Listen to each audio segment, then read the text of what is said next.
Long, long ago, before the mountains touched the sky or the oceans embraced the land, there was only chaos. A vast, yawning emptiness from which all things would one day spring. From this boundless void, emerged Gaia, Mother Earth, with her fertile plains and towering peaks, and Tartarus, the deep, dark abyss, a realm of suffering and eternal punishment. Then came Eros, the spirit of love and desire, whose power would weave together all that was to be.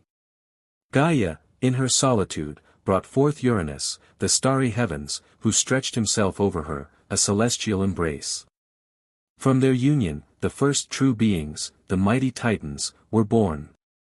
12 of them, Oceanus, the boundless sea, Tethys, his watery queen, Hyperion, the sun's fiery light, Thea, his radiant spouse, Ceus, the inquiring mind, Phoebe, the bright oracle, Crius, the steadfast pillar, Iapetus, the piercer, Mnemosyne, the mother of memory, Themis, the embodiment of divine law, and the youngest, but most cunning, Cronus, the lord of time, and his sister wife, Rhea. But Uranus, though father of these great beings, was a cruel and jealous ruler.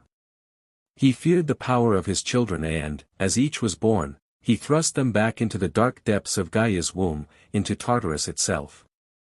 Gaia, in her sorrow and pain, yearned for their release. She fashioned a sickle of impenetrable adamantine and entrusted it to Cronus, her youngest, who alone dared to defy his tyrannical father. With that gleaming blade, Cronus ambushed Uranus, severing his power, and casting his essence to the winds. From the fallen drops of Uranus, the Erinyes, the Furies, were born, vengeful spirits of divine retribution, along with the towering giants, and the beautiful, foam-born Aphrodite, goddess of love and beauty, who rose from the sea.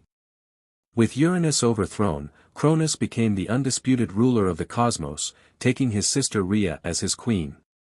But the cycle of fear and prophecy was not broken. A prophecy foretold that one of his own children would one day usurp him, just as he had usurped his father. To prevent this, as each child was born, Hestia, Demeter, Hera, Hades, and Poseidon, Cronus swallowed them whole, imprisoning them within his mighty stomach. Rhea, heartbroken and desperate to save her last child, conspired with Gaia. When Zeus, the youngest, was born, Rhea secretly delivered him to be raised on the island of Crete, presenting Cronus with a stone wrapped in swaddling clothes, which he devoured unknowingly. Zeus grew to be a strong and clever youth. When he reached maturity, he returned, disguised, and with the help of Metis, the goddess of counsel, he gave Cronus a powerful emetic. With a mighty retch, Cronus vomited forth his swallowed children, now fully grown and furious. Thus began the Titanomachy, the great war between the Titans and the Olympians. For 10 long years, the cosmos trembled under the clash of divine power. The elder Titans, led by Cronus, fought fiercely, but Zeus, with his thunderbolts, and his siblings, aided by the 100-handed Hecatonchires and the Cyclopes whom Zeus had freed from Tartarus, eventually prevailed. The Titans were defeated and cast down into the darkest abyss of Tartarus, bound in chains by the 100-handed ones, never to trouble the cosmos again. Only a few, like Atlas, were spared Tartarus, condemned instead to bear the weight of the heavens upon his shoulders. With the Titans vanquished, the Olympians established their dominion. Zeus, as the most powerful, became king of the gods, ruling from the majestic heights of Mount Olympus. His brother Poseidon claimed the vast and turbulent seas, wielding his trident to command the waves and tremors of the earth. Hades, the grim and solitary one, was given dominion over the underworld, the realm of the dead, where souls journey after life. Hestia, the eldest, became the goddess of the hearth and home, a serene and constant presence. Demeter, the kind earth mother, governed the harvest and the bounty of the land. And Hera, Zeus's queen, became the goddess of marriage and childbirth, though her reign was often tumultuous due to Zeus's many infidelities. From these first Olympians, and from Zeus's many liaisons, the next generation of gods and goddesses came into being. Athena, born fully grown and armored from Zeus's head after he swallowed Metis, Apollo, the radiant god of music, light, and prophecy, and his twin sister Artemis, the fierce huntress, mistress of the wild, Ares, the brutal god of war, Hephaestus, the crippled but brilliant smith god, master of fire and craftsmanship, Aphrodite, who, as we heard, was born of Uranus's essence, but now took her place among the Olympians, the embodiment of love and beauty, Hermes, the swift messenger of the gods. Trickster, and guide of souls, Dionysus, the god of wine, revelry, and ecstatic madness. Life on Olympus was grand, but never without drama. See Zeus, ever lustful, pursued countless goddesses and mortal women, leading to Hera's furious jealousy and her relentless persecution of his offspring. We hear tales of Heracles, the son of Zeus and Alcmene, tormented by Hera from birth, who performed 12 impossible labors, slaying the Lernaean Hydra, cleaning the Augean stables, capturing Cerberus, enduring unimaginable trials to atone for a madness Hera inflicted upon him, eventually earning his place among the stars. The gods, though immortal, were not immune to fate or to the follies of their own natures. They meddled constantly in the affairs of mortals, sometimes bestowing great blessings, sometimes inflicting terrible curses. Consider Prometheus, the wise Titan who defied Zeus by stealing fire from Olympus and giving it to humanity, teaching them craftsmanship and civilization.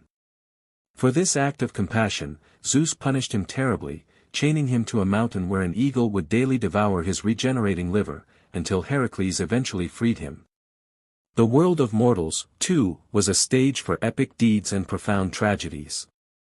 Kings and queens, heroes and heroines, lived lives intertwined with the gods. There was the tale of Persephone, daughter of Demeter, abducted by Hades to be his queen in the underworld, plunging the world into a perpetual winter until a compromise was reached, explaining the changing seasons. The story of Orpheus, the legendary musician, who descended into the underworld to retrieve his beloved Eurydice, charming even Hades with his lyre, only to lose her forever at the very threshold of the living world due to his own impatience. Then came the Age of Heroes, a time of legendary quests and monumental conflicts. We speak of Theseus, the hero of Athens, who ventured into the labyrinth to slay the Minotaur, a monstrous beast born of a terrible curse, freeing the youths of Athens from their gruesome tribute. And Jason, who assembled the Argonauts, a band of the greatest heroes, to sail the mythical Argo in search of the Golden Fleece, facing harpies, clashing rocks, and vengeful kings. But perhaps no tale resonated more profoundly than that of the Trojan War. It began with a golden apple, inscribed, "To the fairest," thrown among the gods by Eris, the goddess of discord, at the wedding of Peleus and Thetis. Hera, Athena, and Aphrodite all claimed it, and Zeus, unwilling to choose, appointed the mortal prince Paris of Troy as judge. Each goddess offered a bribe: Hera, power and wealth; Athena, wisdom and victory in battle; and Aphrodite, the love of the most beautiful woman in the world, Helen. Paris, swayed by love, awarded the apple to Aphrodite, and she helped him win Helen, the queen of Sparta, who was already married to King Menelaus. This abduction sparked the decade-long Trojan War.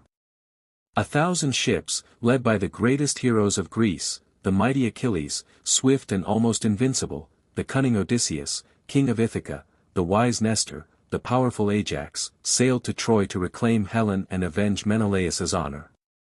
The walls of Troy, built by Poseidon and Apollo, were impregnable. For 10 years, the war raged, with gods taking sides, intervening directly in battles, and shaping the destinies of mortals.